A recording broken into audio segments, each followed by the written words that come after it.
Hala, grabe talaga tong asawa ko, oh. Rain or shine, eh. Talagang pala ng pala.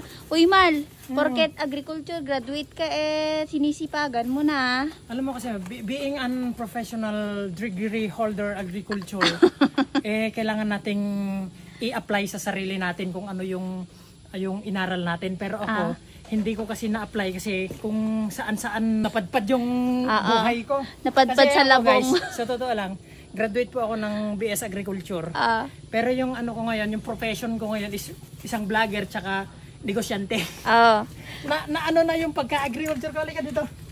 Vlogger to ng rabong eh. Kunakmanin. Kaya guys, bumili ako ng talong. Yan, nilagyan ko lahat to. Ang dami. Yan.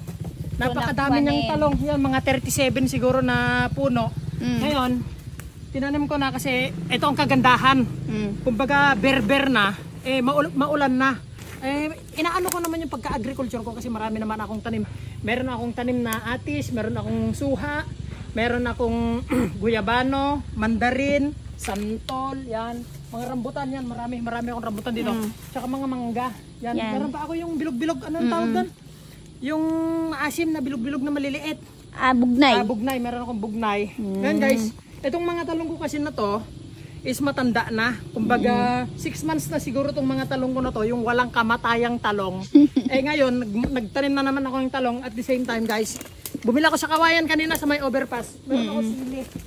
Dito. Tika dito. Tika dito, bilisan mo para marinig yung bunganga ko dyan. Kaya meron ako mga sili na ganyan. Mga 20 na piraso siguro hanggang doon. Ayan. Meron din ako mga tanim na pinya. Yan, marami akong tanim na pinya doon. Saka, malunggay, ang daming malunggay. Meron pa din akong buwa, meron din akong saging.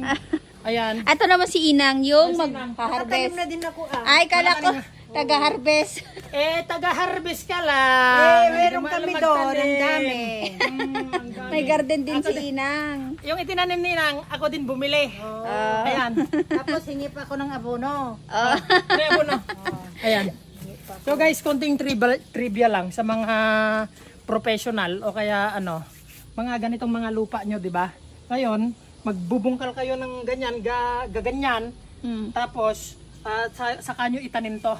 Itutok mo para makita nila. Yan, saka mo itanim yan para yung tubig na aagos, eh dito, may i-stack dito. Ngayon, ayun, may ano na siya, tubig na siya.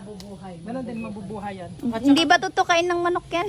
kung tutukain ng manok, sipain ko yung manok. Yan. Yan, dami kong mga tanim dyan. Mga yan. Kasi mas magandang magtanim tayo ngayon habang bata pa tayo ng mga puno-puno para kung sakaling hindi tayo